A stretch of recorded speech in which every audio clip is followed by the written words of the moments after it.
Hello सांग माने आशा करूछु आपण माने समस्ते भलरे थिबे। सांग माने मो सहित कथा हेबाकू चाहूथिले मु वीडियो मझिरे मो नंबर देइछि, मो नंबर नै मते कॉल करंतु, पूरा मजा मस्ती रे कथा हेबा। एही घटनाटी हमर जणे सब्सक्राइबर पठेइछंती, चालंतु एही सत घटना को आरंभ करिबा। मो नाम रोहन, मो बयस 23 वर्ष एवं मु देखिबाकू बहुत ही हैंडसम एवं स्मार्ट। जेउ झियो मध्य मते थरे देखिनिए तेबे देखुथिले ही रही जाए। एक दिन निज काम सिलसिलारे मते पुणेरु बेंगालुरु जिबाकू पड़िला। एही सफर मो पाई बहुत जरूरी थिला, सेथिपाई मु एहार प्रस्तुति पूर्वरु ही करि सारिथिली। ट्रेन टिकेट मु पूरा 2 मास पूर्वरु ही बुक करि देइथिली, जाहा फलरे सफर आरामदायक हेबो। ट्रेन संध्या 7:00 टारे थिला एवं मु समय पूर्वरु स्टेशन पहुंची गली। जेमिति ही ट्रेन आसिला मु निज सीट रे जाई बसी गली। किछि समय परे ट्रेन धीरे धीरे भरिबाकू लागिला। प्रति कोचरे भिड़ बढ़िबारे लागिथिला। किछि लोक निज सीट्रे जमी जाइथिले तो किछि छिड़ा होई ही जागा तलाश करिबारे लागिथिले। माहौलरे हालुका हालुका गरम एवं शब्द थिला। तेबे मो नजर जणे महिलांक उपरे पड़िला, जे भिड़ भितरु रास्ता बनेई मो आड़कू आसुथिले। से प्राय 50 वर्षर हेबे। तांको सहित 2 जण झियो थिले। 3 जण निज जागा तलाश करिबा आरंभ कले। मो पाखकू आसिले एवं मो सामना सीट्रे बसीगले। महिलांको नाम निर्मला थिला। से विनम्र स्वभावर लागुथिले। तांको बड़ झियर नाम अंकिता थिला, जे प्राय 19 वर्षर थिला। से सालवार कुर्ता पिंधिथिला एवं निज लंबा केसकू सुंदर चुटीरे गुंथिथिला। तार सुंदरता मो नजरकू ता आड़कू टाणिबाकू लागिला। सेहिठारे तार सान भौणीर नाम पूजा थिला एवं से 16 वर्षर थिला। ट्रेन रे एते भिड़ थिला जे कोनोसी भी जागा देखा जाउथिला सेठी बसी जाउथिले। किछि तळे बसुथिले, बाथरूम पाखकू जाई बसुथिले एवं किछि ट्रेन द्वार पाखरे। गरम बहुत थिला कारण एहा मोई मास थिला। आंटी को बहुत गरम लागुथिला। से मते कहिले, पुओ कोण मु झरका आड़कू बसी पारिबी? मते बहुत गरम लागुछि एवं मते बीपीर असुविधा अछि। मते मध्य गरम लागुथिला, किंतु मु निज सीट काहाकू देबाकू चाहू नथिली। फेर मु टिके आगकू बढ़ी तांको पाखरे नेई करी देखिली तो अंकिता एवं पूजा अन्य पटे बसिथिले। मते लागिला जे तांको पाखरे बसिबाकू जागा मिली पारे। सेथिपाई मु कहिली, ठीक अछि आंटी, आपण एठारे बसी पारिबे एवं मु अंकिता पाखरे बसी जिबी। मु उठी अंकिता पाखकू आसीगली। एबे आमे दुहे जणे अन्यर पाखरे थिलु। ट्रेनर झटकारे आम शरीर जणे अन्यकू छुंथिला। मो शरीरर स्पर्शता शरीरकू हेउथिला, जेउथिरे से टिके असहज हेउथिला एवं निजकू टिके दूर करिबाकू चेष्टा करुथिला। किंतु भिड़ कारणरू से अधिक दूर जाई पारु नथिला। से बड़बड़ेइबा आरंभ कला। मम्मींकर तो किछि अलगा ही कथा होई थाए। पापा कहउथिले जे एसी टिकेट बुक करंतु, किंतु मम्मी किछि सुनंती नाही। से कहिले, एसी रे तो श्वासरुद्ध हुए एवं एठारे तो मते गरम लागुछि। पुणी थरे टिके घुंचिबाकू चेष्टा करुथिला, किंतु जागा नथिला। मु ताकू कहिली, ट्रेन रे सबु बेले एमिति ही भीड़ होई थाए। थरे तो मु बाथरूम रे बसी पूरा यात्रा करिछि। एहा सुनी अंकिता एकदम बोलिला, आपण कोन कहउछंती? बाथरूम रे बसी यात्रा कले? बाथरूम रे केमिति बसी पारिबे? आपणको पाखरे टिकेट नथिला कि? मु कहिली, नाही, मु पूर्वरु टिकेट बुक करिथिली, किंतु एते भिड़ थिला जे मु निज सीट पर्यंत भी जाई पारु नथिली। से कहिला, एबे ते एते भिड़ अछि भाई, आपण एबे बाथरूम रे जाई बसी जांतु, टिके जागा बनिबो। एमिति कहि से मुठारु टिके जागा बनेइबाकू चेष्टा कला, किंतु जागा थिला ही नाही। एमिति ही 2-3 घंटा बीतीगला। ट्रेन रे बहुत गरम हेउथिला। अंकिता एवं आंटी जो पानी सांगरे आनिथिले ताहा सफर मझिरे ही शेष होईगला। गरम कारणरू सेमानंकू बारंबार शोष लागुथिला। दुहे बस परवर्ती स्टेशन रुकिबार बहुत अपेक्षा करुथिले। किछि समय परे ट्रेन एक छोटो स्टेशन रे रुकिला, किंतु दुर्भाग्यवशतः सेठारे कौनसी पानी किंबा कोल्ड ड्रिंक बिक्रीबा बाला नजर आसिले नाही। एहा देखि आंटी एवं अंकिता परेशान होईगले। गरम एवं शोष कारणरू अंकिता निजकू बहुत असहज अनुभव करुथिला। से निराश स्वररे कहिला, मते तो बहुत अजब लागुछि। जदि मते पानी न मिलिला तेबे एही गरमरे मु निश्चय बेहोश होईजिबी। ता स्वररे थक्कापण एवं अस्थिरता सफा देखा जाउथिला। ता अवस्था देखि मो भितरे किछि करिवार इच्छा जागी उठिला। मते लागिला कि कोनोसी प्रकारे पानी आनिबा उचित, किंतु समस्या एहा थिला जे ट्रेन रे एते भिड़ थिला जे द्वार पर्यंत पहुंचिबा मध्य कष्टकर हेउथिला। चारिआडे लोक छिड़ा होइथिले एवं रास्ता बनेइबा असंभव लागुथिला। किंतु तेबे मो नजर इमरजेंसी झरका उपरे पड़िला, जहा आम पाखरे ही थिला। मु तुरंत निष्पत्ति नेली। ମୁଁ ଝରକାର ଗ୍ରିଲକୁ ଉପର ଆଡ଼କୁ ଘୁଞ୍ଚେଇଲି ଏବଂ ନିଜ ବ୍ୟାଗକୁ ଅଙ୍କିତା ଏବଂ ପୂଜା ପାଖରେ ଛାଡ଼ି ଝରକାରୁ ବାହାରକୁ ଡେଇଁ ପଡ଼ିଲି। ଅଙ୍କିତା ଏବଂ ଆଣ୍ଟି ମୋତେ ଆଶ୍ଚର୍ଯ୍ୟରେ ଦେଖୁଥିଲେ। ବୋଧହୁଏ ଭାବୁଥିଲେ ଯେ ମୁଁ ଏମିତି କାହିଁକି କରୁଛି। ଷ୍ଟେସନରେ ଦୌଡ଼ି ଦୌଡ଼ି ମୁଁ ଶୀଘ୍ର ପାଣି ବୋତଲ ଏବଂ ଏକ ଥଣ୍ଡା କୋଲ୍ଡ ଡ୍ରିଙ୍କ କିଣିଲି। ଝାଳରେ ଜୁଡୁବୁଡୁ ହୋଇ ମୁଁ ଇମର୍ଜେନ୍ସି ଝରକା ପାଖକୁ ଫେରିଆସିଲି ଏବଂ ସେହି ଝରକାରୁ ଭିତରକୁ ଚଢ଼ିଗଲି। ଯେମିତି ହିଁ ମୁଁ ଭିତରେ ପହଞ୍ଚିଲି, ମୁଁ ପାଣି ବୋତଲ ଏବଂ କୋଲ୍ଡ ଡ୍ରିଙ୍କ ଅଙ୍କିତା ଆଡ଼କୁ ବଢ଼େଇଲି। ତା ମୁହଁରେ ଆଶ୍ୱସ୍ତି ଏବଂ ଖୁସିର ଭାବ ଥିଲା। ସେ ତୁରନ୍ତ ପାଣି ବୋତଲ ନେଲା ଏବଂ ଏକ ଲମ୍ବା ଢୋକ ପିଇଲା। ତାପରେ ସେ ହାଲୁକା ଭାବେ ହସିକରି ମୋ ଆଡ଼କୁ ଦେଖିଲା ଏବଂ ମଜାକିଆ ଢଙ୍ଗରେ ବୋଲିଲା, ଥ୍ୟାଙ୍କ ୟୁ ବାଥରୁମ୍ ବାଲା। ତାର ଏହି କଥା ଶୁଣି ସେଠାରେ ବସିଥିବା ସବୁ ଲୋକ ଜୋରରେ ହସିବାକୁ ଲାଗିଲେ। ମୁଁ କହିଲି, ମୋତେ ବାଥରୁମ୍ ବାଲା କୁହ ନାହିଁ। ସମସ୍ତଙ୍କୁ ଲାଗିବ ଯେ ମୁଁ ବାଥରୁମ୍ ସଫା କରିବାକୁ ଆସିଛି। ସେ ବୋଲିଲା, ତେବେ ମୋତେ ତ ଆପଣଙ୍କ ନାମ ହିଁ ଜଣା ନାହିଁ। ତେବେ ମୁଁ ଆପଣଙ୍କୁ କ'ଣ କହିବି? ମୁଁ କହିଲି, ମୋ ନାମ ରୋହନ। ସେ ବୋଲିଲା, ଥ୍ୟାଙ୍କ ୟୁ ରୋହନ। ତୁମ କାରଣରୁ ଆମକୁ ପାଣି ଏବଂ କୋଲ୍ଡ ଡ୍ରିଙ୍କ ମିଳିଲା। ମୁଁ କହିଲି, ଇଟ୍ସ ଓକେ। ଟ୍ରେନ୍ ଚାଲିବାକୁ ଲାଗିଲା। ଝଟକା ସହିତ ମୋର ଏବଂ ଅଙ୍କିତାର ଶରୀର ହାଲୁକା ହାଲୁକା ଜଣେ ଅନ୍ୟକୁ ଛୁଇଁବାକୁ ଲାଗିଲା। ମୁଁ ଟିକେ ଅସହଜ ଅନୁଭବ କରୁଥିଲି, କିନ୍ତୁ ଅଙ୍କିତା ସମ୍ପୂର୍ଣ୍ଣ ସାଧାରଣ ଲାଗୁଥିଲା। ଟ୍ରେନର ଗତି ସହିତ ଏହି ସ୍ଥିତି ବନି ରହିଲା ଏବଂ ପ୍ରାୟ ଅଧା ଘଣ୍ଟା ବିତିଗଲା। ହଠାତ୍ ଅଙ୍କିତା ପୂଜା ଆଡ଼କୁ ନଇଁକରି ଧୀରେ କହିଲା, ୟାର ବିନା କାରଣରେ କୋଲ୍ଡ ଡ୍ରିଙ୍କ ଏବଂ ପାଣି ପିଇଲି। ଏବେ ମୋତେ ପ୍ରୋବ୍ଲେମ ହୋଇଗଲା। ମୋତେ ୱାଶରୁମ୍ ଯିବାର ଅଛି। ତା କଥା ଶୁଣି ପୂଜା ହସିଲା, କିନ୍ତୁ କିଛି କହିଲା ନାହିଁ। ଏହାପରେ ଅଙ୍କିତା ନିଜ ମା ଆଡ଼କୁ ବୁଲିଲା ଏବଂ ଟିକେ ସଂକୋଚ ସହିତ କହିଲା, ମମି, ମୋତେ ୱାଶରୁମ୍ ଯିବାର ଅଛି। ଆଣ୍ଟି ପ୍ରଥମେ ତାକୁ ଧ୍ୟାନରେ ଦେଖିଲେ ଏବଂ ପୁଣି ଧୀରେ ମୁଣ୍ଡ ହଲେଇ କହିଲେ, ୟାଅ ଝିଅ। ଅଙ୍କିତା ଉଠିଲା ଏବଂ ଦ୍ୱାର ଆଡ଼କୁ ଯିବାକୁ ବଢ଼ିଲା। କିନ୍ତୁ ଯେମିତି ହିଁ ସେ ଦ୍ୱାର ଆଡ଼କୁ ଦେଖିଲା, ସେଠାକାର ସ୍ଥିତି ଦେଖି ଅଟକିଗଲା। ସେଠାରେ ଏତେ ଭିଡ଼ ଥିଲା ଯେ ଲୋକ ଚଟାଣରେ ବସିଥିଲେ ଏବଂ ରାସ୍ତା ସମ୍ପୂର୍ଣ୍ଣ ବନ୍ଦ ଥିଲା। କେହି ଛିଡ଼ା ହୋଇ ମଧ୍ୟ ଜଣେ ଅନ୍ୟ ସହିତ ଲାଗିକରିଥିଲା। ସେ ଫେରିଆସିଲା ଏବଂ ବିରକ୍ତ ହୋଇ ନିଜ ସିଟରେ ବସିଗଲା। ଅଙ୍କିତା ନିଜ ମାକୁ କହିଲା, ବହୁତ ଭିଡ଼ ଅଛି। ଲୋକ ତଳେ ହିଁ ବସିଛନ୍ତି। ଏମିତିରେ ୱାଶରୁମ୍ ପର୍ଯ୍ୟନ୍ତ ପହଞ୍ଚିବା ଅସମ୍ଭବ। ମୁଁ ଏଇସବୁ ଦେଖୁଥିଲି ଏବଂ ଶୁଣୁଥିଲି। ତା ଅସୁବିଧା ଦେଖି ମୋ ଦ୍ୱାରା ରହିହେଲା ନାହିଁ। ମୁଁ ତାକୁ କହିଲି, କ'ଣ ହେଲା? ତୁମେ ୱାଶରୁମ୍ ଯାଇପାରିବ। ଯେଉଁମାନେ ବି ରାସ୍ତାରେ ବସିଛନ୍ତି ସେମାନେ ଉଠିଯିବେ ଏବଂ ରାସ୍ତା ଦେବେ। ତୁମେ ଚେଷ୍ଟା ତ କର। ଅଙ୍କିତା ମୋ ଆଡ଼କୁ ଦେଖିଲା ଏବଂ ହାଲୁକା ବିରକ୍ତି ସହିତ କହିଲା, ଆମେ କେମିତି ଯିବୁ? ସେଠାରେ ପ୍ରତି ଜାଗାରେ ଲୋକ ବସିଛନ୍ତି। କିଏ ଉଠିବ ଆମ ପାଇଁ?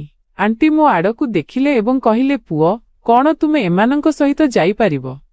ଏମାନଙ୍କୁ ସାହାଯ୍ୟ କର ଟିକେ। ମୁଁ ସହମତିରେ ମୁଣ୍ଡ ହଲେଇଲି ଏବଂ କହିଲି, ଠିକ୍ ଅଛି ଆଣ୍ଟି, ମୁଁ ଏମାନଙ୍କୁ ୱାଶରୁମ୍ ପର୍ଯ୍ୟନ୍ତ ନେଇଯାଉଛି। ଏହାପରେ ମୁଁ ଉଠି ଛିଡ଼ା ହେଲି ଏବଂ ଧୀରେ ଧୀରେ ଆଗକୁ ବଢ଼ିବାକୁ ଲାଗିଲି। ଅଙ୍କିତା ଏବଂ ପୂଜା ମୋ ପଛେ ପଛେ ଚାଲୁଥିଲେ। ମୁଁ ରାସ୍ତାରେ ବସିଥିବା ଲୋକଙ୍କୁ ଜଣ ଜଣ କରି ଧୀରେ ଧୀରେ ହଟିବା ପାଇଁ କହିଲି। ଆମେ ଯେମିତି ହେଲେ ୱାଶରୁମ୍ ପର୍ଯ୍ୟନ୍ତ ପହଞ୍ଚିଲୁ, କିନ୍ତୁ ସେଠାରେ ପହଞ୍ଚି ଜଣାପଡ଼ିଲା ଯେ ସବୁ ୱାଶରୁମ୍ ବ୍ୟସ୍ତ ଥିଲେ। ପ୍ରତି ଦ୍ୱାରରେ କେହି ନା କେହି ଛିଡ଼ା ହୋଇଥିଲା। ଅଙ୍କିତା ଏବଂ ପୂଜା ଦୁହେଁ ମୋ ଆଡ଼କୁ ଦେଖୁଥିଲେ। ମାନେ ପଚାରୁଥିଲେ କି ଏବେ କ'ଣ କରିବା? ସେତିକିବେଳେ ଏକ ୱାଶରୁମର ଦ୍ୱାର ଖୋଲିଲା ଏବଂ ଏକ ବ୍ୟକ୍ତି ବାହାରକୁ ବାହାରିଲେ। ମୁଁ ତୁରନ୍ତ ପୂଜାକୁ କହିଲି, ତୁମେ ପ୍ରଥମେ ୟା। ପୂଜା ଦ୍ୱିଧା ପ୍ରକାଶ କରି ଭିତରକୁ ପାଦ ବଢ଼େଇଲା। ଏବେ ମୁଁ ଏବଂ ଅଙ୍କିତା ୱାଶରୁମ୍ ପାଖରେ ଛିଡ଼ା ହୋଇଥିଲୁ। ଅଙ୍କିତା ବାରମ୍ବାର ଏପଟ ସେପଟ ଦେଖୁଥିଲା। ମୁଁ ମାହୋଲକୁ ଟିକେ ହାଲୁକା କରିବା ପାଇଁ ହସିକରି କହିଲି, ଭଲ ହେଲା ଯେ ତୁମେ ନିଜ ମାଆଙ୍କୁ କହିଲ, ନଚେତ୍ ତୁମେ ତ ବସ୍ ସିଟ୍ରେ ବସି ହିଁ ପରେଶାନ ହେଉଥାନ୍ତ। ଅଙ୍କିତା ମୋ ଆଡ଼କୁ ଦେଖିଲା ଏବଂ ହାଲୁକା ଭାବେ ହସିଦେଲା। ତେବେ ଏକ ପୁଅ ଅଙ୍କିତାକୁ ଚାହିଁ ରହିଥିଲା। ମୋତେ ବହୁତ ରାଗ ଆସିଲା। ମୁଁ କହିଲି, ଆରେ ଭାଇ, କ'ଣ ତୁମେ ଜୀବନରେ କେବେ ଝିଅ ଦେଖିନି କି? କ'ଣ ତୁମେ ଆଦିବାସୀ ଜମାନାରୁ ଆସିଛ କି? କେବେ କୌଣସି ଝିଅ ଦେଖିବାକୁ? ମୋର ଏହି କଥା ଶୁଣି ସେ ଅନ୍ୟ ଆଡ଼କୁ ଦେଖିବାକୁ ଲାଗିଲା। ଏହା ଶୁଣି ଅଙ୍କିତା ହସିବାକୁ ଲାଗିଲା। ଏହାପରେ ଏକ ଅନ୍ୟ ବାଥରୁମରୁ ଏକ ଲୋକ ବାହାରକୁ ଆସିଲା ଏବଂ ଅଙ୍କିତା ସେହି ବାଥରୁମକୁ ଚାଲିଗଲା। ଯେବେ ଦୁଇ ଝିଅ ଫେରି ଆସିଲେ, ତେବେ ଆମେ ତିନିଜଣ ଫେର ନିଜ ସିଟ୍ରେ ବସିଗଲୁ। ଫେରି ଆସିବାରେ ଅଙ୍କିତା ନିଜ ମାଆକୁ କହିଲା, ମମି, ଯଦି ରୋହନ ନଥାନ୍ତା ତେବେ ଆମେ ସେଠା ପର୍ଯ୍ୟନ୍ତ ପହଞ୍ଚି ହିଁ ପାରିନଥାନ୍ତୁ। ସେ କେତେ ମେହନତରେ ଜାଗା ବନେଇଲା ଏବଂ ଆମକୁ ସେଠା ପର୍ଯ୍ୟନ୍ତ ନେଇକରି ଗଲା। ରାତିର 9:00 ବାଜି ସାରିଥିଲା। ଧୀରେ ଧୀରେ ଲୋକ ନିଜ ଖାଇବା ଡବା ବାହାର କରିବାକୁ ଲାଗିଲେ। ଚାରିଆଡ଼େ ଖାଇବାର ବାସ୍ନା ଖେଳି ଯାଇଥିଲା, ଯାହା ଭୋକକୁ ଆହୁରି ବଢ଼ାଉଥିଲା। ଅଙ୍କିତା, ଆଣ୍ଟି ଏବଂ ପୂଜା ମଧ୍ୟ ନିଜ ବ୍ୟାଗ ଖୋଲିଲେ ଏବଂ ସେଥିରୁ ଡବା ବାହାର କରିବାକୁ ଲାଗିଲେ। ତାଙ୍କ ଖାଇବାରେ ପରିବା ବାସୁଥିଲା। ଯେମିତି ହିଁ ସେମାନେ ଖାଇବା ପ୍ରସ୍ତୁତି ଆରମ୍ଭ କଲେ, ଅଙ୍କିତା ମୋ ଆଡ଼କୁ ଦେଖିଲା ଏବଂ ହସିକରି କହିଲା, ରୋହନ, ତୁମେ ଝରକା ପାଖକୁ ଯାଇ ବସ ଏବଂ ମୋ ମମ୍ମିଙ୍କୁ ଏଠାକୁ ଆସିବାକୁ ଦିଅ। ମୁଁ ତା କଥା ଶୁଣିଲି ଏବଂ ବିନା କୌଣସି ଦ୍ୱିଧାରେ ଝରକା ପାଖକୁ ଯାଇ ବସିଗଲି। ଆଣ୍ଟି ମୋ ସ୍ଥାନରେ ଆସି ଆରାମରେ ବସିଗଲେ। ଏବେ ତିନିଜଣ ମିଶି ଖାଇବାକୁ ଲାଗିଲେ। ଅଙ୍କିତାର ହସମୁଖ ଚେହେରା ଏବଂ ପୂଜାର ଚଞ୍ଚଳତା ଏହି ମୁହୂର୍ତ୍ତକୁ ଆହୁରି ସୁଖଦ କରୁଥିଲା। ଯେବେ ସେମାନେ ଖାଇବାରେ ବ୍ୟସ୍ତ ଥିଲେ, ତେବେ ହଠାତ୍ ଅଙ୍କିତା ମୋ ଆଡ଼କୁ ବୁଲି ପଚାରିଲା, ରୋହନ, ତୁମେ ଖାଇବା ପାଇଁ କିଛି ଆଣିଛ କି? ତା ପ୍ରଶ୍ନ ଶୁଣି ମୁଁ ଟିକେ ସଂକୋଚରେ ପଡ଼ିଗଲି। ମୁଁ ହାଲୁକା ହସ ସହିତ କହିଲି, ନାହିଁ ନାହିଁ ଆଣ୍ଟି, ଆପଣମାନେ ଖାଇନିଅନ୍ତୁ, ମୁଁ ଠିକ୍ ଅଛି। ଏହା ଶୁଣୁ ଶୁଣୁ ଅଙ୍କିତା ନିଜ ଆଖିରେ ହାଲୁକା ଦୁଷ୍ଟାମି ଆଣି କହିଲା, ଆରେ ଆମେ ତୁମକୁ ଖୁଆଉ ନାହୁଁ, ଆମେ ତ ବସ୍ ଏହା ପଚାରୁଛୁ ଯେ ତୁମେ ଖାଇବା ପାଇଁ କିଛି ଆଣିଛ କି ନାହିଁ। ଏବେ ମୁଁ ଟିକେ ସହଜ ହେଲି ଏବଂ ଜବାବ ଦେଲି, ହଁ ମୁଁ କିଛି ଆଣିଛି ତ, କିନ୍ତୁ ମୁଁ ଆପଣମାନଙ୍କ ମଝିରେ କେମିତି ଖାଇପାରିବି? ଅଙ୍କିତା ମୋ ଆଡ଼କୁ ଦେଖିଲା ଏବଂ ଚିଢ଼େଇବା ଅନ୍ଦାଜରେ କହିଲା, ଆରେ ଏମିତି କ'ଣ ଆଣିଛ ଯାହା ଆମ ସହିତ ଖାଇପାରିବ ନାହିଁ? ମୁଁ ଟିକେ ଦ୍ୱିଧା ସହିତ କହିଲି, ମୁଁ ବିରିୟାନୀ ଆଣିଛି, ଚିକେନ ବିରିୟାନୀ। ଏହା ଶୁଣୁ ଶୁଣୁ ଅଙ୍କିତାର ଆଖି ଚମକି ଉଠିଲା। ସେ ଉତ୍ସାହିତ ହୋଇ କହିଲା, ଆରେ ବାହ, ମୋତେ ତ ବିରିୟାନୀ ବହୁତ ପସନ୍ଦ, କିନ୍ତୁ ମୋ ମମି ବିରିୟାନୀ ଖାଆନ୍ତି ନାହିଁ। ଆମେ ଦୁହେଁ ତ ବିରିୟାନୀର ବହୁତ ସୌକିନ। ଏହାପରେ ସେ ନିଜ ମମିଙ୍କ ଆଡ଼କୁ ବୁଲି କହିଲା, ମମି, ତୁମେ ଝରକା ପାଖକୁ ଯାଇ ବସ ଏବଂ ରୋହନକୁ ଏଠାକୁ ଆସିବାକୁ ଦିଅ। ଆଣ୍ଟି ହାଲୁକା ହସ ସହିତ ସମ୍ମତି ଦେଲେ ଏବଂ ଝରକା ପାଖକୁ ଯାଇ ବସିଗଲେ। ଏବେ ମୁଁ ନିଜ ପୁରୁଣା ଜାଗାକୁ ଫେରିଆସିଲି ଏବଂ ଅଙ୍କିତା ଏବଂ ପୂଜା ମଝିରେ ବସିଗଲି। ଅଙ୍କିତା ହସିକରି କହିଲା, ଚାଲ ଏବେ ନିଜ ବିରିୟାନୀ ବାହାର କର, ଦେଖିବା କେମିତି ଅଛି। ମୁଁ ନିଜ ବ୍ୟାଗ ଖୋଲିଲି ଏବଂ ସେଥିରୁ ବିରିୟାନୀର ଡବା ବାହାର କଲି। ତାର ବାସ୍ନା ପୁରା ଡବାରେ ଖେଳିଗଲା। ଅଙ୍କିତା ତୁରନ୍ତ କହିଲା, ବାହା, ଏହା ତ ବହୁତ ଭଲ ଲାଗୁଛି, ଚାଲନ୍ତୁ ଏବେ ଏହାକୁ ଆମେ ତିନିଜଣ ମିଶି ଖାଇବା। ମୁଁ ଟିକେ ଦ୍ୱିଧା ସହିତ କହିଲି, କିନ୍ତୁ ଏହା ଯଥେଷ୍ଟ ହେବ ନାହିଁ। ଆପଣମାନେ ପ୍ରଥମେ ନିଜ ଖାଇବା ଖାଇନିଅନ୍ତୁ। ଅଙ୍କିତା ହସିକରି କହିଲା, ଆରେ ଚିନ୍ତା କର ନାହିଁ, ଆମେ ସବୁ ମିଶି ଖାଇବା। ବିରିୟାନୀ ସେୟାର କରିବାରେ ହିଁ ତ ମଜା ଅଛି। ଖାଇବା ପରେ ଆମେ ଶୋଇବା ପାଇଁ ପ୍ରସ୍ତୁତି କରିବାକୁ ଲାଗିଲୁ। ଆଣ୍ଟିଙ୍କ ଦେହ ଟିକେ ଅଧିକ ହିଁ ଖରାପ ହୋଇଯାଇଥିଲା। ସେ କହିଲେ, ମୋତେ ଯେମିତି ହେଲେ ଏବେ ଶୋଇବାକୁ ପଡ଼ିବ, ମୋ ଗୋଡ଼ ବହୁତ ବିନ୍ଧୁଛି ଏବଂ ଅକଡ଼ି ଯାଇଛି। ତେବେ ମୁଁ ଅଙ୍କିତାକୁ କହିଲି, ଅଙ୍କିତା, ଉପରର ସାମାନ ସିଟ୍ ତଳେ ରଖି ଆମେ ଦୁହେଁ ଉପରେ ବସିପାରିବା। ଏଠାରେ ଆଣ୍ଟି ଶୋଇପାରିବେ ଏବଂ ତଳେ ଚଟାଣରେ ପୂଜା ଶୋଇବ। ମା ଚଟାଣ ଆଣିଛି। ଏହାପରେ ଆଣ୍ଟି କହିଲେ, ପୁଅ, କିନ୍ତୁ ଏହା ତ ତୁମର ସିଟ୍, ଆମେ ଏହା କେମିତି କରିପାରିବୁ? ତେବେ ମୁଁ କହିଲି, ନାହିଁ ଆଣ୍ଟି, ଆପଣ ଶୋଇଯାଆନ୍ତୁ, ମୋତେ ଉପରକୁ ଯାଇ ବସିବାରେ କୌଣସି ପ୍ରୋବ୍ଲେମ୍ ନାହିଁ। ଆପଣ ଶୋଇଯାଆନ୍ତୁ, ନଚେତ୍ ଆପଣଙ୍କ ଦେହ ଖରାପ ହୋଇଯିବ। ଆଣ୍ଟି ତଳେ ଚଟାଣ ବିଛେଇ ପୂଜାକୁ ଶୋଇବାକୁ କହିଲେ ଏବଂ ସିଟ୍ରେ ଆଣ୍ଟି ଶୋଇଗଲେ। ଉପରର ସାମାନ ଆମେ ସିଟ୍ ତଳେ ରଖିଲୁ ଏବଂ ମୁଁ ଏବଂ ଅଙ୍କିତା ଉପରକୁ ଯାଇ ବସିଲୁ। ଆମ ଦୁହିଁଙ୍କୁ ଉପରେ କେହି ଦେଖୁନଥିଲେ। ମୋ ପାଖରେ ହିଁ ଅଙ୍କିତା ବସିଥିଲା। ଏବେ ରାତିର 1:00 ବାଜିଥିଲା। ଟିକେ ସମୟ ଆମେ ମୋବାଇଲ ଦେଖିବାକୁ ଲାଗିଲୁ। ଏହାପରେ ମୁଁ ମୋବାଇଲ ରଖିଦେଲି କାରଣ ମୋ ମନ ମୋବାଇଲରେ ଲାଗୁନଥିଲା। ମୋ ମନ ତ କେଉଁଠି ଅନ୍ୟ ଜାଗାରେ ହିଁ ଥିଲା। ତେବେ ଅଙ୍କିତାର ଆଖି ଲାଗିଗଲା ଏବଂ ସେ ମୋ କାନ୍ଧରେ ନିଜ ମୁଣ୍ଡ ରଖିଦେଲା ଏବଂ ଶୋଇବାକୁ ଚେଷ୍ଟା କଲା। ଏହାପରେ ଟିକେ ସମୟରେ ସେ ଉଠିଗଲା। ସେ ମୋ କାନ୍ଧରେ ମୁଣ୍ଡ ରଖିଥିବା ଦେଖି ମୋତେ ସୋରି କହିଲା। ମୁଁ କହିଲି, କୌଣସି ପ୍ରୋବ୍ଲେମ୍ ନାହିଁ, ତୁମେ ନିଜ ମୁଣ୍ଡ ମୋ କାନ୍ଧରେ ରଖିପାରିବ ଏବଂ ଆରାମରେ ଶୋଇପାରିବ। ଏହାପରେ ଅଙ୍କିତା ମୋ କାନ୍ଧରେ ମୁଣ୍ଡ ରଖି ଶୋଇଗଲା। ମୁଁ ଦେଖିଲି ଯେ ସେ ଶୋଇଯାଇଛି। ଶୋଇବା ସମୟରେ ସେ ଯେମିତି ପଡ଼ି ନଯାଉ, ସେଥିପାଇଁ ମୁଁ ନିଜ ହାତକୁ ପଛକୁ ନେଇ ତା ଅଣ୍ଟାରେ ରଖିଲି। ତେବେ ଅଙ୍କିତା ଜାଗିଗଲା ଏବଂ ସେ ମୋ ଆଡ଼କୁ ଦେଖିବାକୁ ଲାଗିଲା। ଆମ ଦୁହିଁଙ୍କ ହୃଦୟ ଜୋରରେ ଧଡ଼କଉଥିଲା। ତେବେ ଅଙ୍କିତା କହିଲା, ତୁମେ ଏହା କ'ଣ କରୁଛ? ଏମିତି କଲେ ମୋତେ ନିଦ ଆସିବ ନାହିଁ। ତେବେ ମୁଁ କହିଲି, ଶୋଇବା ଜରୁରୀ କି? ସେଥିରେ ସେ କହିଲା, କ'ଣ ତୁମକୁ ଏତେ ଭିଡ଼ରେ ଡର ଲାଗୁନାହିଁ? ମୁଁ କହିଲି, ଡର ତ ଲାଗେ, କିନ୍ତୁ ଏହି ଲୋକଙ୍କର ନୁହେଁ, ତୁମର। ତେବେ ସେ କହିଲା, ମୋତେ ଏମିତି ଲାଗୁନାହିଁ ଯେ ତୁମକୁ ମୋ ଚିନ୍ତା ଅଛି। ଫେର୍ ମୁଁ ତୁରନ୍ତ ନିଜ ହାତ ତା ଅଣ୍ଟାରୁ ହଟେଇ ନେଲି। ସେ କହିଲା, କୌଣସି କଥା ନାହିଁ, ବ୍ୟସ୍ତ ହୁଅ ନାହିଁ, କିନ୍ତୁ ଏହାଠୁ ଆଗକୁ ବଢ଼ ନାହିଁ। ଏହାପରେ ସେ ନିଜେ ମୋ ହାତକୁ ଧରି ନିଜ ଅଣ୍ଟାରେ ରଖିଲା ଏବଂ ବୋଲିଲା, ଥ୍ୟାଙ୍କ ୟୁ, ମୋତେ ସହାରା ଦେବା ପାଇଁ, ନଚେତ୍ ମୁଁ ପଡ଼ିଯାଇଥାନ୍ତି। ସବୁ ଲୋକ ଶୋଇଯାଇଥିଲେ କିନ୍ତୁ ଆମେ ଦୁହେଁ ହିଁ ଜାଗିଥିଲୁ ଏବଂ ପରସ୍ପର ମଧ୍ୟରେ କଥା ହେଉଥିଲୁ। ସେ ମୋତେ ପଚାରିବା ଆରମ୍ଭ କଲା ଯେ ମୁଁ କ'ଣ କରେ, କେଉଁଠି ରହେ, ମୋର ଶିକ୍ଷା କେତେ, ଘରେ କିଏ କିଏ ଅଛନ୍ତି, ମୁଁ କେତେ ରୋଜଗାର କରେ। ଏହାପରେ ଧୀରେ ଧୀରେ ଆମର ପ୍ରେମର କଥା ମଧ୍ୟ ଆରମ୍ଭ ହୋଇଗଲା। ଆମ ଦୁହିଁଙ୍କ ମନରେ ଜଣେ ଅନ୍ୟ ପାଇଁ ଭାବନା ଜାଗ୍ରତ ହେବାକୁ ଲାଗିଲା। କଥା ହେଉ ହେଉ ହଠାତ୍ ଆଣ୍ଟି ଉଠି ଉପରକୁ ଦେଖିଲେ।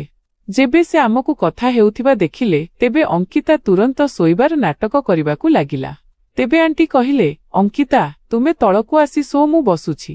ତେବେ ମୁଁ କହିଲି, ନାହିଁ ଆଣ୍ଟି, ଆପଣ ଶୋଇଯାଆନ୍ତୁ, ନଚେତ୍ ଆପଣଙ୍କ ଦେହ ଖରାପ ହୋଇଯିବ। ଏହାପରେ ମୁଁ ଟିକେ ଅଙ୍କିତାଠାରୁ ଦୂରେଇ ଗଲି। ଫେର ଆଣ୍ଟି ପୁଣି ଥରେ ଶୋଇଗଲେ।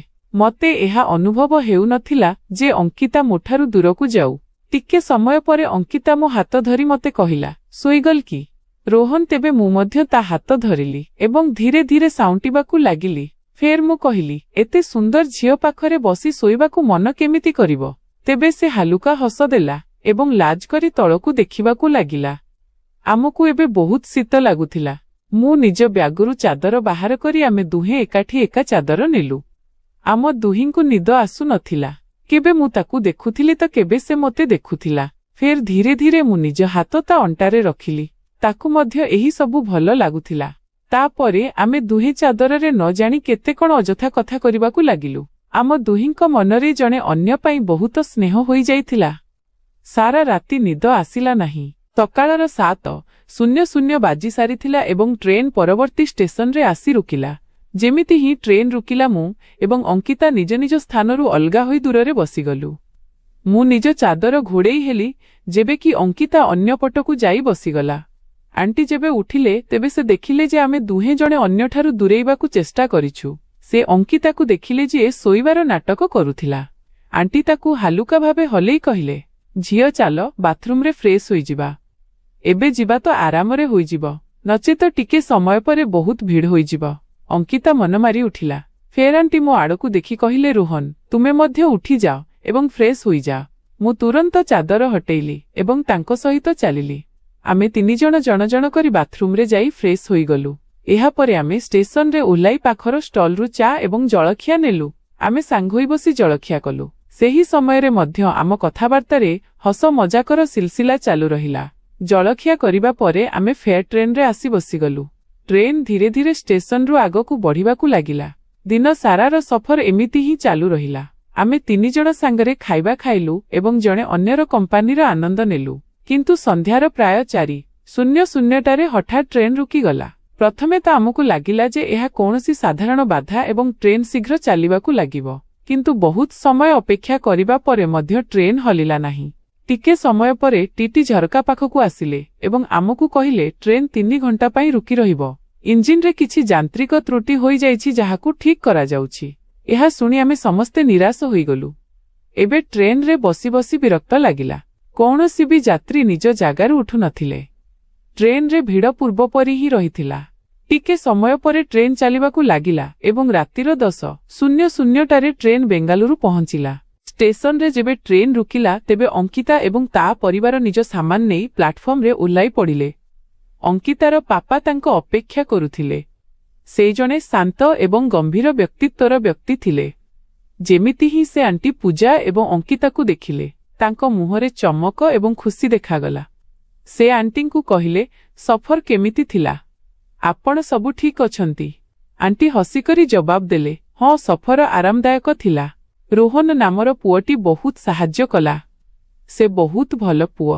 ଏହାପରେ ସେ ମୋ ଆଡ଼କୁ ଦେଖିଲେ ଏବଂ ହସିକରି ବୋଲିଲେ, ଧନ୍ୟବାଦ ପୁଅ, ତୁମେ ମୋ ସ୍ତ୍ରୀ ଏବଂ ଝିଅମାନଙ୍କର ଏତେ ସାହାଯ୍ୟ କଲ। ମୁଁ ଦ୍ୱିଧା ସହିତ କହିଲି, କୌଣସି କଥା ନାହିଁ ଅଙ୍କଲ, ଏହା ତ ମୋର କର୍ତ୍ତବ୍ୟ ଥିଲା। ଯେମିତି ହିଁ ସେହି ଲୋକ କାର ଆଡ଼କୁ ବଢ଼ିବାକୁ ଲାଗିଲେ, ଅଙ୍କିତା ଟିକେ ପଛକୁ ବୁଲି ମୋ ଆଡ଼କୁ ଦେଖିଲା। ତା ଆଖିରେ ଗଭୀରତା ଏବଂ ଭାବନାର ସମୁଦ୍ର ଥିଲା। ମୁଁ ଏହି ମୁହୂର୍ତ୍ତକୁ ଏମିତି ହିଁ ଯିବାକୁ ଦେବାକୁ ଚାହୁଁନଥିଲି। ସେଥିପାଇଁ ମୁଁ ଦ୍ୱିଧା ସହିତ କହିଲି, ଅଙ୍କିତା ରୁହ। ଅଙ୍କିତା କ୍ଷଣିକ ପାଇଁ ଅଟକିଲା ଏବଂ ବୁଲିକରି ମୋ ଆଡ଼କୁ ଦେଖିବାକୁ ଲାଗିଲା। ମୁଁ ନିଜ ଫୋନ୍ ବାହାର କଲି ଏବଂ କହିଲି, ତୁମ ନମ୍ବର ଦେଇଦିଅ, କଥା ହେଉଥିବା। ସେ ହସିଲା ଏବଂ ନିଜ ନମ୍ବର ମୋତେ ଦେଲା। ମୁଁ ମଧ୍ୟ ନିଜ ନମ୍ବର ତାକୁ ଦେଲି। ଏହି ମୁହୂର୍ତ୍ତ ଆମ ମଝିରେ ଏକ ଅକୁହା ପ୍ରତିଶ୍ରୁତି ବନି ଯାଇଥିଲା। ସେହି ରାତିରେ ଘରକୁ ଫେରିବା ସମୟରେ ମୋ ମନରେ କେବଳ ଅଙ୍କିତାର ସ୍ମୃତି ଥିଲା। ତାର ହସ, ତାର କଥା ଏବଂ ଆମର ଟ୍ରେନ୍ ଯାତ୍ରା ସମୟରେ ବିତେଇଥିବା ପ୍ରତିଟି ମୁହୂର୍ତ୍ତ ମୋ ମୁଣ୍ଡରେ ଘୁରୁଥିଲା। ଏହା ପରର 6 ମାସ ଆମ ଜୀବନର ସବୁଠାରୁ ଖାସ୍ ଦିନ ଥିଲା। ଆମେ କଲ୍ ଏବଂ ମେସେଜ ମାଧ୍ୟମରେ କ୍ରମାଗତ ଭାବେ ଯୋଡ଼ି ହୋଇ ରହିଲୁ। ପ୍ରତିଦିନ ଆମର କଥାବାର୍ତ୍ତା ଘଣ୍ଟା ଘଣ୍ଟା ଚାଲୁଥିଲା। ଚାହେଁ ଦିନ ହେଉ କି ରାତି ଆମ କଥାବାର୍ତ୍ତାରେ ଏକ ଅଲଗା ହିଁ ନିଜସ୍ୱପଣ ଏବଂ ଗଭୀରତା ଥିଲା। ଧୀରେ ଧୀରେ ଆମର ବନ୍ଧୁତା ପ୍ରେମରେ ବଦଳିଗଲା। ଏହି ସମୟରେ ମୁଁ ନିଜ କ୍ୟାରିୟରକୁ ନେଇ ବହୁତ ଗମ୍ଭୀର ହୋଇଯାଇଥିଲି। ମୁଁ ସ୍ଥିର କରି ନେଇଥିଲି ଯେ ଯେପର୍ଯ୍ୟନ୍ତ ମୋତେ ଏକ ଭଲ ଚାକିରି ମିଳୁନାହିଁ ସେ ପର୍ଯ୍ୟନ୍ତ ମୁଁ ଅଙ୍କିତାର ପରିବାର ସହିତ ବିବାହ କଥା କରିବି ନାହିଁ। ଶେଷରେ ମୋର ପରିଶ୍ରମ ଫଳ ଦେଲା ଏବଂ ମୋତେ ଏକ ଭଲ ଚାକିରି ମିଳିଗଲା। ମୋର ଦରମା 50,000 ଥିଲା ଏବଂ ମୋର ପାରିବାରିକ ସ୍ଥିତି ମଧ୍ୟ ଏବେ ଠିକ୍ ହୋଇସାରିଥିଲା। ମୁଁ ନିଜ ମନର କଥା ଅଙ୍କିତାର ପରିବାର ସାମ୍ନାରେ ରଖିବାକୁ ନିଷ୍ପତ୍ତି ନେଲି। ଏକ ଦିନ ମୁଁ ଅଙ୍କିତାର ଘରକୁ ଗଲି। ଆଣ୍ଟି ମୋତେ ଦେଖି ଖୁସି ହୋଇ ସ୍ୱାଗତ କଲେ ଏବଂ ତୁରନ୍ତ ଅଙ୍କିତାର ପାପାଙ୍କୁ ଡାକିଲେ। ଅଙ୍କିତାର ପାପା ମୋତେ ଦେଖି ବୋଲିଲେ, ହଁ ପୁଅ କେମିତି ଆସିବା ହେଲା? ମୁଁ ସାହସ ଜୁଟେଇ କହିଲି, ଅଙ୍କଲ, ମୁଁ ଅଙ୍କିତାକୁ ବିବାହ କରିବାକୁ ଚାହୁଁଛି। ଆମେ ଦୁହେଁ ଜଣେ ଅନ୍ୟକୁ ବହୁତ ଭଲ ପାଉ। ତାଙ୍କ ମୁହଁରେ ହାଲୁକା ଗାମ୍ଭୀର୍ଯ୍ୟ ଆସିଲା। ସେ ମୋତେ ବସିବାକୁ କହିଲେ ଏବଂ ପୁଣି ପଚାରିଲେ, ତୁମେ କ'ଣ କରୁଛ, କେଉଁଠି ରହୁଛ ଏବଂ ତୁମର ଦରମା କେତେ? ମୁଁ ସଚ୍ଚୋଟତାର ସହିତ ଜବାବ ଦେଲି, ଅଙ୍କଲ, ମୋର ଦରମା 50,000 ଟଙ୍କା। ମୁଁ ଏକ ଭଲ ଚାକିରିରେ ଅଛି ଏବଂ ମୋର ପାରିବାରିକ ସ୍ଥିତି ଏବେ ସ୍ଥିର। ଆଣ୍ଟି ଯିଏ ମୋତେ ପୂର୍ବରୁ ହିଁ ଜାଣିଥିଲେ ହସିକରି ନିଜ ସ୍ୱାମୀଙ୍କୁ କହିଲେ, ଏହି ପୁଅଟି ବହୁତ ଭଲ। ମୁଁ ଏହାକୁ ଟ୍ରେନରେ ଦେଖିଛି। ଏହା କେବଳ ଆମ ଝିଅମାନଙ୍କର ନୁହେଁ ବରଂ ଅନ୍ୟମାନଙ୍କର ମଧ୍ୟ ସାହାଯ୍ୟ କରେ। ତାଙ୍କ କଥା ଶୁଣି ଅଙ୍କିତାର ପାପା ମୋତେ କିଛି ମୁହୂର୍ତ୍ତ ଦେଖିଲେ। ଫେର ବୋଲିଲେ, କ'ଣ ତୁମେ ସତରେ ମୋ ଝିଅକୁ ଖୁସିରେ ରଖିପାରିବ? ମୁଁ ଆତ୍ମବିଶ୍ୱାସର ସହିତ କହିଲି, ଅଙ୍କଲ, ଅଙ୍କିତା ମୋ ଜୀବନର ସବୁଠାରୁ ଗୁରୁତ୍ୱପୂର୍ଣ୍ଣ ଅଂଶ। ମୁଁ ତାକୁ ପ୍ରତିଟି ସ୍ଥିତିରେ ଖୁସିରେ ରଖିବି। ତାଙ୍କ ମୁହଁରେ ହାଲୁକା ହସ ଆସିଲା ଏବଂ ସେ କହିଲେ, ଠିକ୍ ଅଛି। ଯଦି ତୁମେ ଦୁହେଁ ଜଣେ ଅନ୍ୟକୁ ଏତେ ଭଲ ପାଉଛ ତେବେ ମୋର କୌଣସି ଆପତ୍ତି ନାହିଁ। ଏହା ଶୁଣୁ ଶୁଣୁ ଅଙ୍କିତା ଏବଂ ମୋ ଖୁସିର ସୀମା ରହିଲା ନାହିଁ। ଶୀଘ୍ର ଆମର ବିବାହ ପ୍ରସ୍ତୁତି ଆରମ୍ଭ ହୋଇଗଲା। ଆମର ବିବାହ ବହୁତ ଧୁମଧାମରେ ହେଲା। ପରିବାର, ବନ୍ଧୁ ଏବଂ ସମ୍ପର୍କୀୟ ଏହି ଖାସ୍ ଦିନର ଅଂଶ ବନିଲେ। ସେହିଦିନ ମୋତେ ଅନୁଭବ ହେଲା ଯେ ଜୀବନ କେବେ କେବେ ସବୁଠାରୁ ସୁନ୍ଦର ଉପହାର ସେହିଠାରେ ହିଁ ଦେଇଥାଏ ଯେଉଁଠି ଆପଣ ତାକୁ ଖୋଜିବାର ଆଶା ମଧ୍ୟ କରିନଥାନ୍ତି। ଟ୍ରେନର ସେହି ଯାତ୍ରା ମୋ ପାଇଁ ଏକ ନୂଆ ଆରମ୍ଭ ଥିଲା। ସେହିଠାରେ ମୋତେ ମୋ ଜୀବନସାଥୀ ମିଳିଲା ଏବଂ ସେହି ସଫର ମୋ ଜୀବନକୁ ନୂଆ ଦିଗ ଦେଲା। ଏବେ ଆମେ ଦୁହେଁ ଖୁସି ଖୁସି ନିଜ ଜୀବନ ବିତାଉଛୁ ଏବଂ ପ୍ରତିଦିନ ସେହି ଯାତ୍ରାକୁ ମନେ ପକେଇ ହସୁଛୁ। ତେବେ ବନ୍ଧୁଗଣ, ଆପଣଙ୍କୁ ଏହି କାହାଣୀ କେମିତି ଲାଗିଲା? କମେଣ୍ଟ କରି ନିଶ୍ଚୟ ଜଣାନ୍ତୁ।